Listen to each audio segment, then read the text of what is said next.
The Auburn Tigers do it, Darrell. We've talked about it for so long, but Auburn flips Cam Coleman, the 5-star wide receiver from Central Phoenix City, from Texas A&M, to join this Auburn recruiting class. Darrell, this is good and huge for a million different reasons. But let's start with the obvious one. This guy is a stud. The fact that Auburn is getting now multiple receivers in the same class that can have this level of impact on an offense in the same class, it's incredible, Darrell. What gets lost in a commitment or a flip like this, which is so significant for Auburn in the receiving room, is that we kind of put this in a whole package, and we need to just isolate on the individual receiver that is Cam Coleman. You keep hearing things like Fab 4, the Hugh Freeze 5, if Ryan Williams jumps on board. But let's just keep this in the moment, in the package that is Cam Coleman, okay? 6'3", 180, read all the analysis and the reports when we started hearing the rumors that maybe he could possibly flip from Texas A&M. And one national analyst said he is an immediate contributor day one on the collegiate level. He's also a day one draft pick as far as the measurables, especially if he adds about 10 or 15 pounds. He's at 6'3", 180 right now.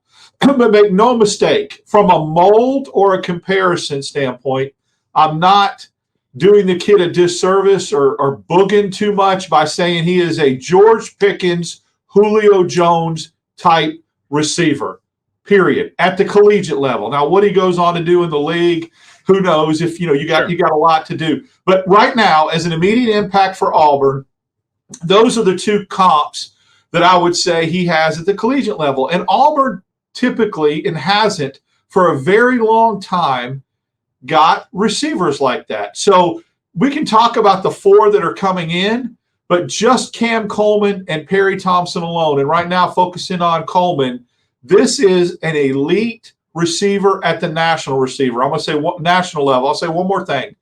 Anybody that has watched Ohio State the last 3 or 4 years and salivates over the kind of receivers they get in the receiving room, this guy is like a Marvin Harrison Jr. or like Garrett Wilson. Some of the guys that Ohio State – now he's got to obviously produce – he's got to do it. Field, but coming in, accolades, measurables, reputation, that's who he is. 100%. And props to Hugh Freeze and the staff for not backing off. And we predicted this when he shocked everyone and committed to Texas A&M. I think he did on July 4th, if I remember correctly. Right.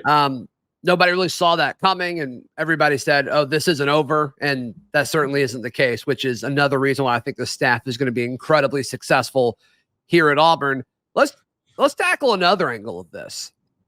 They went into Central Phoenix City and got the best player on their team in a place that's in Auburn's backyard, a place where Auburn should be able to recruit at a higher level, but they just haven't been able to.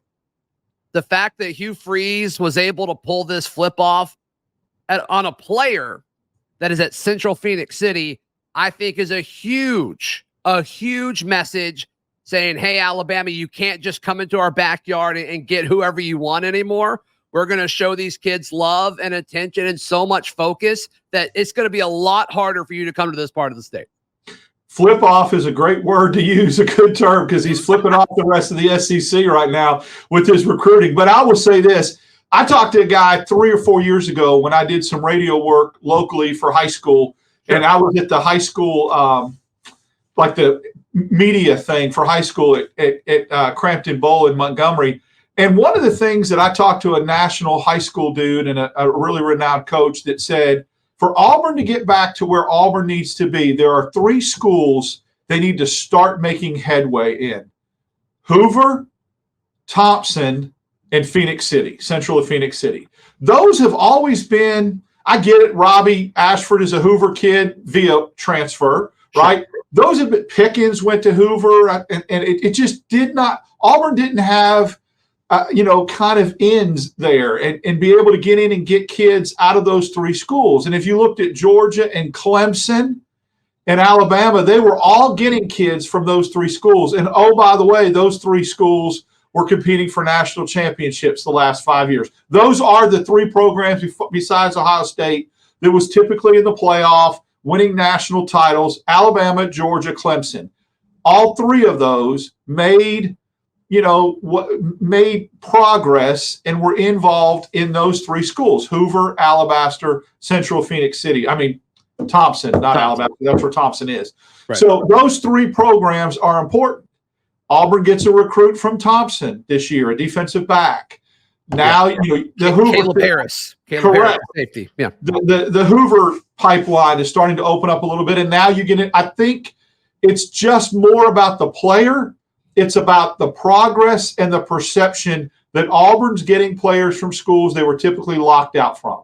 Yeah, I think that's huge. And the only way to do that is through relationships. Right. And just reaching out and having conversation after conversation, intentional conversation after intentional conversation. And I've only talked to Hugh Freeze one-on-one 3 times, but all of the times you can tell that I've got his undivided attention for that amount of time, because that's the kind of guy that he is. And I think that has a lot to do with how he's been able to create some significant relationships in his short amount of time being here. Relationship is the key word, because here's the thing. The difference between Auburn getting a recruit out of there and the other 3 schools I mentioned is Auburn's coming off a 6-6 regular season. It's easy to go get recruits and grab recruits when you're winning back-to-back national championships like Alabama and Georgia did, and Clemson was winning 2 in 4 years. Yeah, the school sells itself. Auburn is coming off 6-6 and a disastrous former coaching staff that wouldn't visit and develop relationships with these schools. What does that say about the level to recruit, sell, charisma, and relationship to do it when you're coming off a 6-6? A lot different than coming off national championships. What happens when you start competing for national championships like Auburn feels like they could with Hugh Freeze? Yeah. Then how are the recruiting doors going to open up even more? It's a tremendous possibility to consider, not to put the cart before the horse, but when you talk about eliteness and trying to get a program back to a certain level, it starts with getting guys like this after being 500 in the regular season. That's unbelievable. Unbelievable. It is unbelievable. All right, let's dream for a second. Darrell, will you join me in dreaming just for a second? I will join you in dreaming. All right. We'll do that in just a second, right here on Locked On Auburn. Today's show brought to you by our friends at LinkedIn Jobs. LinkedIn Jobs is the best place to find the best candidates for your business. Look, if you want a Cam Coleman, a potential employee that can come in and just change everything, odds are they may be working at another place. They may be committed to work at another place. LinkedIn Jobs helps you find those qualified candidates that you want to talk to faster and for free. Darrell, you've used LinkedIn multiple times and you found some 5 stars to come in and help your business. You can post your job for free at linkedin.com/lockedoncollege. That is linkedin.com/lockedoncollege to post your job for free. Terms and conditions apply. So now that Cam Coleman is here, he joins Perry Thompson. He joins Bryce Cain. He joins Malcolm Simmons. The next one here could be Ryan Williams. Yeah. And I just think we talked about it with offensive linemen last year. Came in and flipped the room. I don't think it's any secret that Hugh Freeze and the staff is trying to flip the wide receiver room. I mean, earlier, we've already seen receivers kind of hint at, or we've heard rumblings of them entering the portal. And, we'll certainly see what happens over the course of this next portal period, this portal window, Darrell. But if Auburn can pull this off and somehow go into next season with 5 incredibly gifted and talented young wide receivers that are all so excited about the future of this program, and 3 of them being 5 stars, 3 of them being incredible in-state products, I just think the sky's the limit for the future of this offense. Yeah, here's the deal. I want Ryan Williams, and I want to be greedy, and I want all the good players.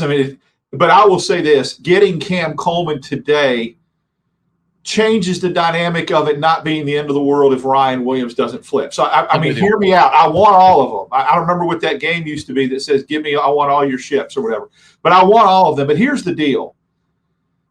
When Alabama and Georgia, and I keep making comparisons, not because if it's an in-state school, I'm talking about Georgia and Clemson too, because they were national champions. Look at the receivers that they threw out there at one time. I mean, the Ruggs, Smith, Waddle, and Judy all on the team at the same time. This is what you could get with this Hugh Freeze 5, this Fab 4, whatever. Don't underestimate the Simmons and the Cains either. 100%. They have come on, and there are people that watch them that say they could be, close to 5-star caliber. So you need that if you want to compete for championships. We need to be past the point of mentality at Auburn to go, okay, we won 6 games this year. Let's shoot for 8 or 9 next year. No. This type of talent immediately closes the gap and shrinks the timeline, especially with a playoff expanding to 12 teams. You need elite receivers, i.e. Ohio State. I just got done making that comparison. That's why they got propelled into the national spotlight, is because they started getting really, really elite receivers. I believe, other than the quarterback position, this is so crucial because, as we mentioned on the show, Friday's show, a great and elite receiving room also elevates your quarterback room, whoever's in it. Yeah, well, 100%. And I think offense is different than it used to be, and that's not a hot take, of course, but I think receivers in today's game are more important now than ever. Look at what Joe Burrow did in 2019. Obviously, Joe Burrow is very talented. I'm not taking anything away from him, but he had like 4 NFL receivers. Exactly. Throwing to. Look at what Alabama's done over the last half decade. This year, even LSU, they've got the dudes there, but look at what Washington's doing. They've got NFL receivers. I'm going to give you one that you're going to think's a homer, but it's because I follow them. Arizona's program was in the dumps 2 years ago. They got a dude named McMillan who is an NFL receiver, is a stud, along with a guy named Jacob Cowing. And guess what? They went from winning 2 games to 9 games in 2 years. Everything. And it's because of the receiving room. It's because of the receivers. Yeah. Yeah. And I don't know if Auburn's really ever had a group of receivers like this come in. Mm-mm. But look at what Sammy Coates did in 13 and 14, when he got Duke Williams. That 2014 offense was awesome. And these guys, the ceiling for these guys is way higher. That's just the closest thing in modern Auburn. The modern Auburn era that we have to compare it to are those two guys, because I think it's the best 1-2 stack that we've had. So it's exciting. There's 2 dudes in the portal that Auburn has contacted that are in the portal. And I think if you get one of them and you don't get a Ryan Williams, or even if you do, you have someone to come in that makes an immediate impact, so you don't have to put all kind of pressure on 4 or 5 freshmen, where they can just kind of get into their own element at their own pace with a guy that might be able to come in that's a senior, that was a stud at a group of 5. And so now there's not that pressure. You can ball out while you're just kind of getting into your own, acclimating yourself to the college game. That's something to look forward to as well. Right.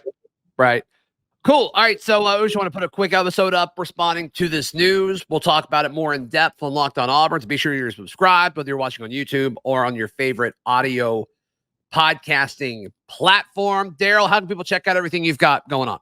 Follow me on X is the best way, Dap6410, and I'm on a variety of shows on the Auburn Network Monday morning and Tuesday afternoon. Yeah, we're going to be breaking down this recruitment in a bunch of different ways at auburndaily.com. So be sure to check that out. And you can follow me on socials at Blackerby. We will see you tomorrow. This has been Locked On Auburn.